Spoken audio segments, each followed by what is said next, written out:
Hello everyone, welcome to today's Care England webinar. Thank you for joining us. Whether you're a provider, a leader, a registered manager, a commissioner, or part of a wider system supporting people with mental health needs, we really appreciate you taking the time to be here today. Today's session is focused on the Mental Health Act 2025, one of the most significant reforms to mental health legislation in decades.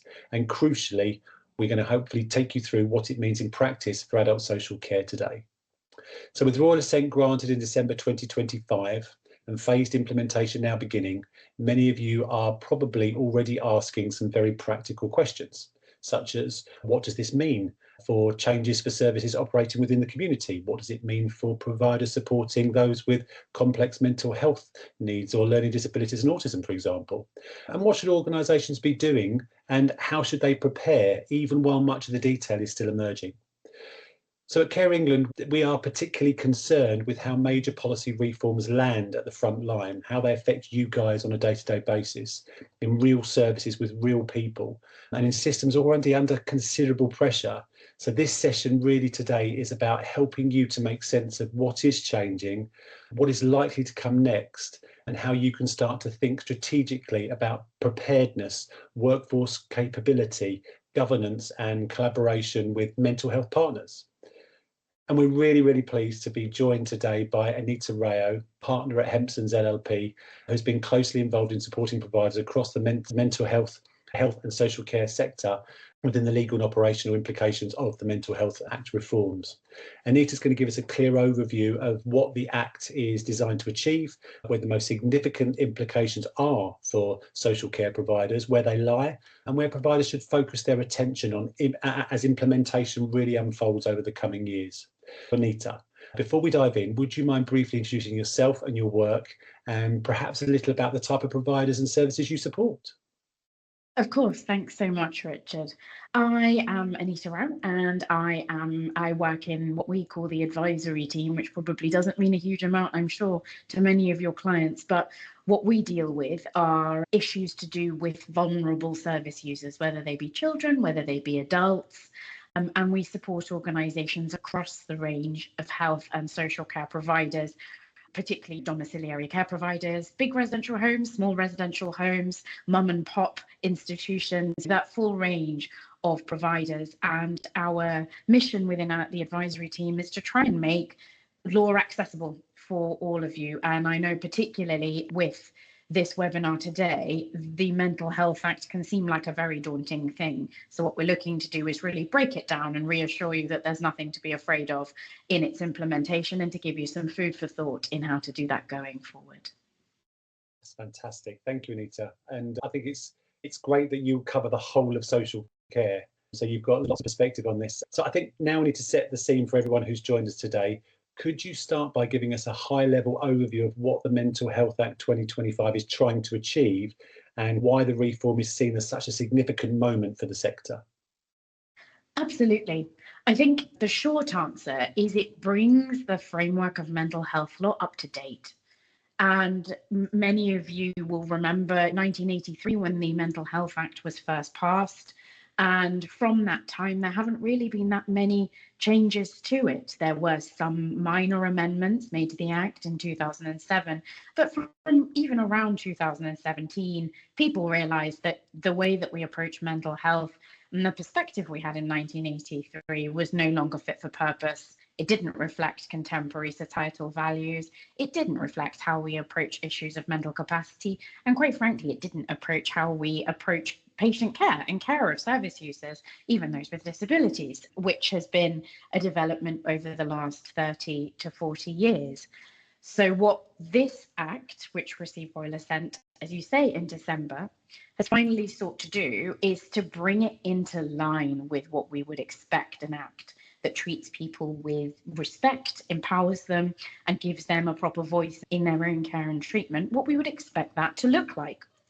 And the aspiration of the Act is to, I think, do four main things. The first of which is to empower the patients who are receiving treatment and detained under the Act. And it does this in a number of ways. Firstly, promoting advanced decision making, because many of these patients will, for example, with cyclical conditions, go through points of clarity, lucidity, and will be able to make decisions about how they would then like to be treated under the Act. And it empowers them to be able to do that in a more proactive way going forward. It gives patients choices over their nominated persons, who are the person who would then represent their interests in front of a tribunal. The 1983 Act talks about nearest relative, which maybe then was the right way of thinking about it. Maybe if I'm detained, for example, my husband's perhaps the first person who has that right, then my children, and then my mum. But say, for example, I don't have a great relationship anymore with any of those individuals, then why don't I have the right to choose?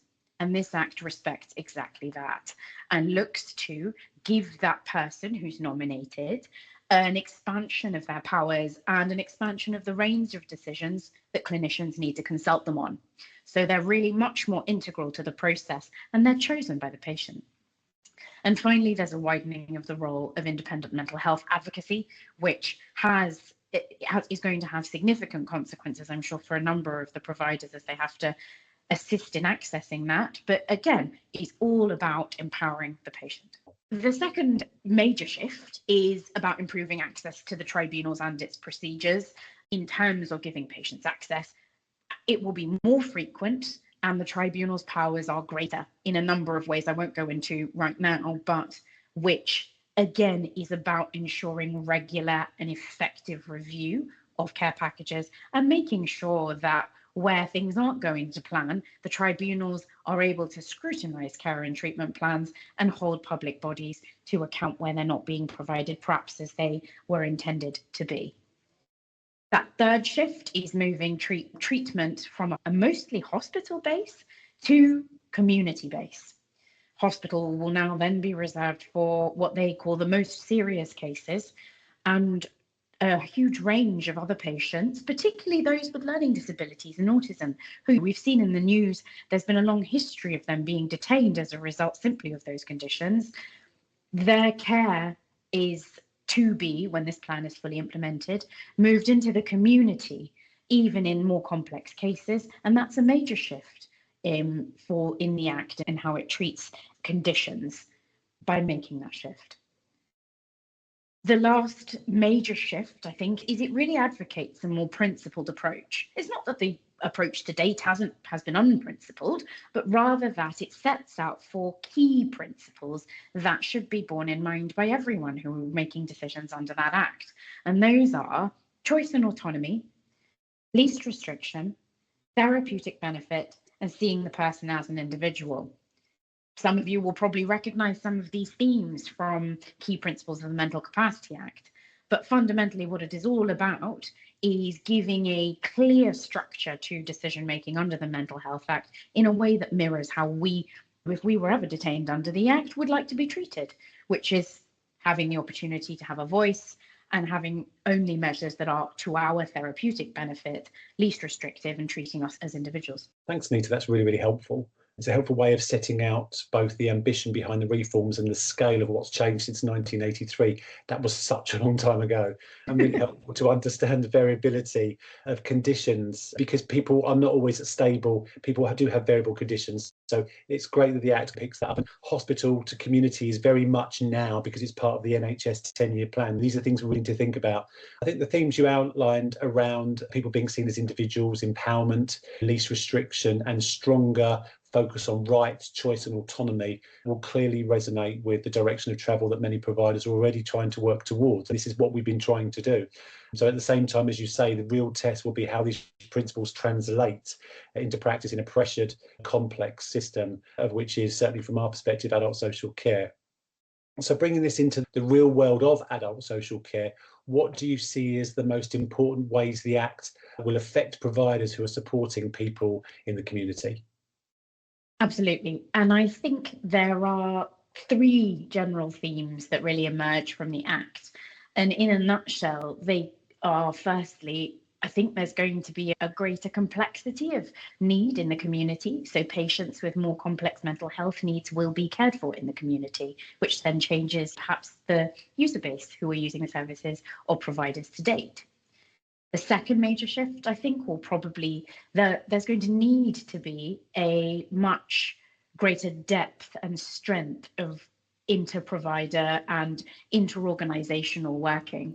And what I mean by that is that for patients who are receiving treatment under the Act in the community, it's going to be absolutely central for community mental health trusts and providers to be working hand in hand to ensure that person's mental health needs are met within the context of the care that they're receiving, but also to escalate crises, to have conversations, to support that patient, often with them as well, and to ensure everyone's speaking from the same sheet. The last focus, I think, is going to be a real lasering in on patient empowerment, which I know for many providers, as you say, will be second nature and something they're already looking to achieve. So I'm hoping that won't feel so much of a sea change. But interestingly, because it is such a sea change for the way people are treated under the Act, it will be interesting to see how that focus on patient empowerment within the context of the Mental Health Act translates into differences in terms of how these patients can then be cared for in the community. So from those 3 points, though, I think the first thing I would say, as sort of caveat to the whole thing, is I do think the impact of the Act is going to be uneven.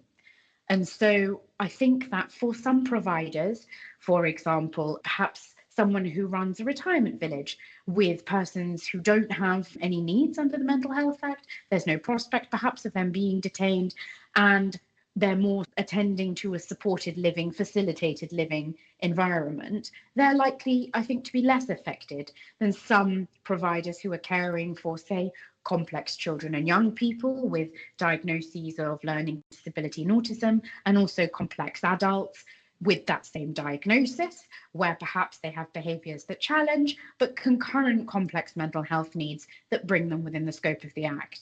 It's much more likely to affect the latter more profoundly than it will the former. So I think it's just a note of warning that everything I say from now is likely to be more relevant to the latter than to the former. But coming then, I think, to the first of those themes, the complexity of need in the community, the Act is expressly focused on setting a threshold for admission to hospital and for assessment for admission to hospital that is heightened. What it now requires is that serious harm is a factor that needs to be considered before a decision to detain is made. It requires that clinicians, whether the condition from which that particular patient is suffering is treatable, and it asks them to consider whether, given the nature, degree, and likelihood of harm, that it's necessary for that person to receive medical treatment in hospital. Crucially, what they mean by that is that the treatment can't be provided unless they're in hospital. So some may say, will this lead to any difference in practice? I'm sure there are many doctors out there who will say, that's the threshold I'm applying anyway. But I think certainly what the Act is trying to do is make absolutely clear that it is going to be a pretty high bar to admission to hospital. And assuming that it does have some impact on the numbers of patients who are then cared for in the community, it's likely that the complexity of those with needs in the community is just going to increase.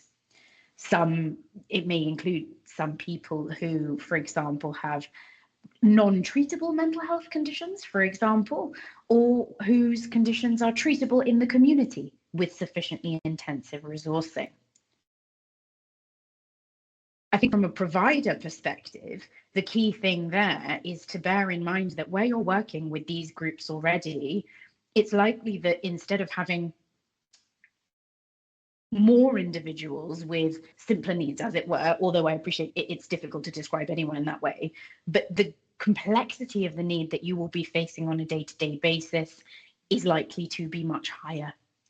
And I think the key question that providers need to think about now that would serve them very well for the future is, how can you prepare for this?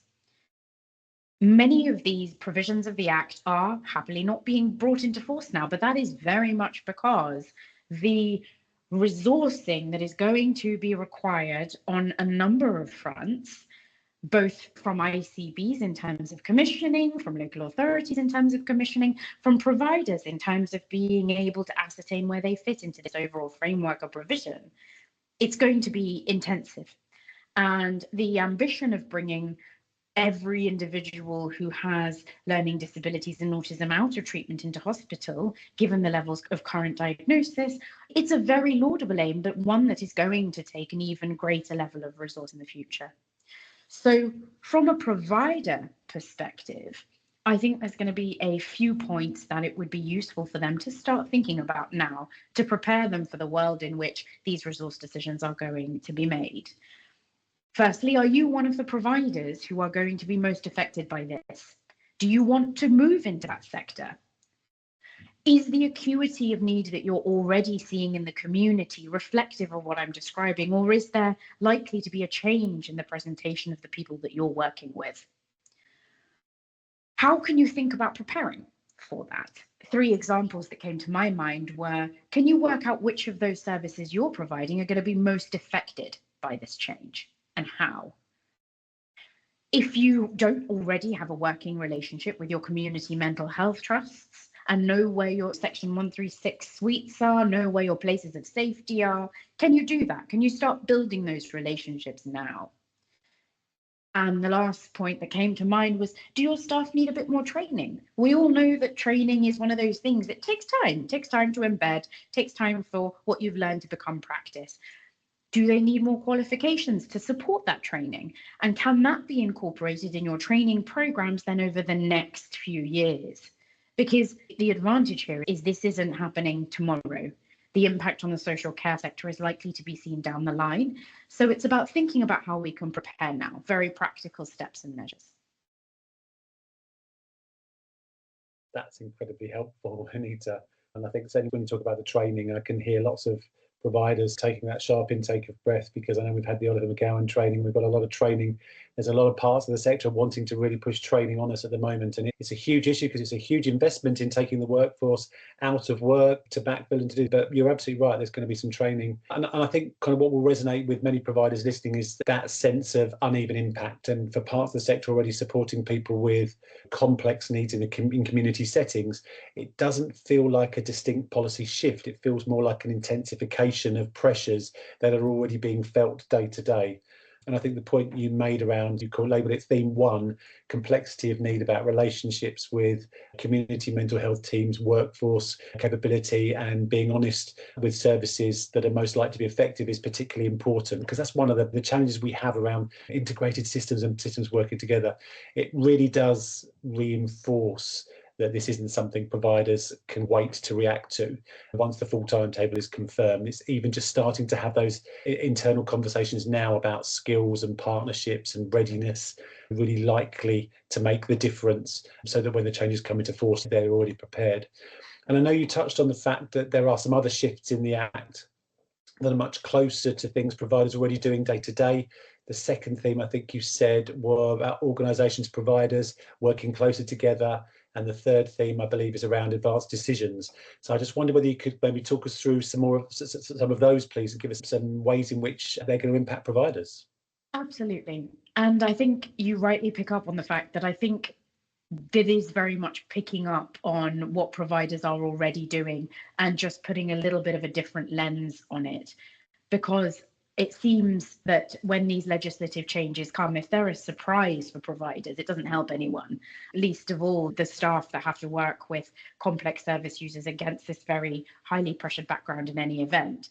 And so I think in terms of food for thought, that the other 2 main points I thought would be useful for providers to think about, which builds on what they're doing already, is firstly the note that care and treatment plans for individuals who are being treated under the Mental Health Act are now going to be put essentially on a statutory footing. So where you have individuals who are liable to be detained, say for example someone's at risk of that and that's flagged on a local authority register, or perhaps someone who's already been detained but is now under a community treatment order, or more rarely, someone under guardianship. In the vast majority of those cases, what the Act is looking to do is to put a legal duty on that person's future responsible clinicians or actual responsible clinicians to prepare and regularly review a care and treatment plan for that person. And what's really important is that document will need to be a therapeutic, individualized document. And at an absolute minimum, what it will need to set out is a plan for meeting that person's needs arising out of or related to a mental disorder. And many of your providers who are working with patients of this kind will hear echoes of Section 117 there. And once that's put on a statutory footing, what responsible clinicians will be required to do is to ensure that is available for all patients liable to detention under a CTO and under guardianship. And for social care providers, one of the themes the CQC always picks up on, in my experience, is, do you know what your patient's care plans are? Do you know what care they require? And it strikes me that this is exactly the sort of care plan where if you had a patient with this level of complexity, you should be having on your records, and you should know how your care plans and the care you're providing on a day-to-day basis interact with the individual's care plan meeting their needs arising from or related to a mental disorder.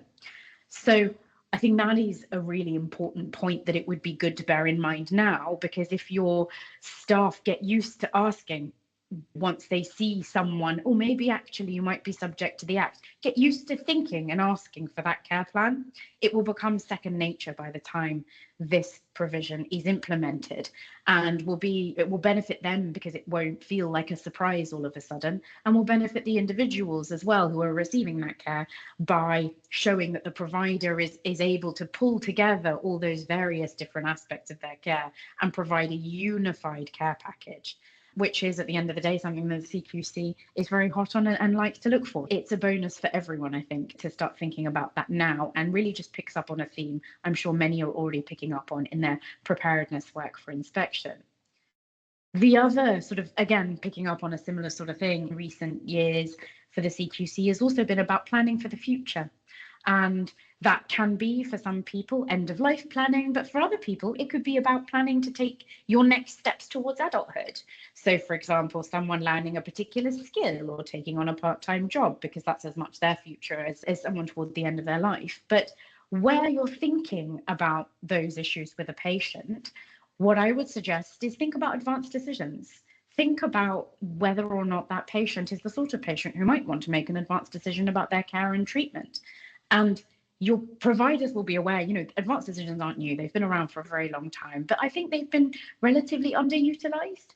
But they can be a really powerful tool for allowing people who have those cyclical sorts of conditions, but also people who are perhaps currently, they've got capacity, but are looking down the barrel of a condition that is likely to impact on their capacity profoundly later down the line, and they may need detention under the Mental Health Act. You're giving them the power now to determine what they would have done or not done to them. Future planning, advanced decisions in a more general way. If this could start to form part of the matters that you discussed with those sorts of service users, then again, you are setting your staff up for success then, as and when more and more of these patients are coming into the community to be cared for. And as providers, you're uniquely placed to pick up on that person when they're having a good day. They're not likely to encounter many other people, whether it's the GP or the acute trust or anyone else, when they're having a great day and able to make those decisions. So you have that unique power to do that. And I think if you demonstrated foresightedness in thinking about that and discussing it with your users, that would again be something that the CQC would be complimentary of, because it demonstrates that you're helping them plan for their future. Really, really helpful. It's useful to hear that some of this builds on areas providers will already recognise from CQC expectations, and around the kind of the person-centred care and planning for the future. So it's really expanding on that. But preparing and regularly reviewing therapeutic and individual plans is business as usual for care providers. I speak with one of your colleagues, Philippa. Things don't always change. We've got to do what we keep doing, but we've now got this statutory duty that kind of just makes it a bit more robust. So the statutory duties, I think, that really strengthens that. And I can see some local authorities will be pushing providers further on this, probably as will the CQC. So getting used to asking for that, the plans, and it's really great advice to reduce the impact when it really comes into force. And I think the unified care package, many providers will be doing already, but equally many will not to a satisfactory level. Point really well made there. I think the point you said around care and treatment plans being much more explicit and needing to be properly understood and reflected in day-to-day care feels particularly important, as does the more intentional reference around advanced decisions, because we always tend to think advanced decisions are about people's end of life. But of course, when we've got people with learning disabilities and autism, we're talking about their full life, 30, 40, 50 years or even longer. Having those advanced decisions rather than seeing them as an optional extra, I think is really important. And that also reinforces that while it is a new law, much of this is good practice and it will be very familiar to people. So it's not, we're not reinventing the wheel here.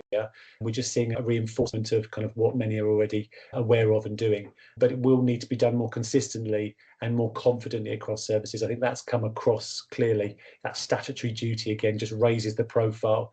And I'm sure many will, have this duty waived in front of them, be that sort of providers, commissioners, the CQC or families. It's very important to understand exactly what we're doing and how we need to kind of strengthen what we're doing. I think that's what I've picked up from you today.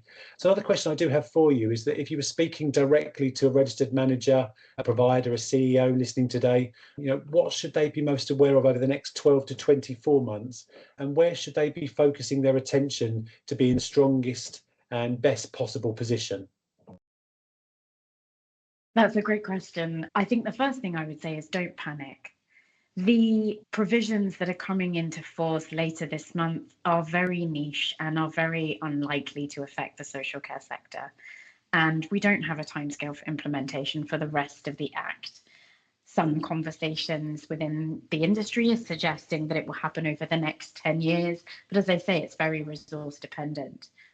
If I was speaking to a CEO or registered manager, I think my emphasis would be on really pulling together the strands of what you're already doing, because the Mental Health Act really just underlines the work you are already doing in preparedness for inspection and ensuring you deliver the best service to those people who you work with.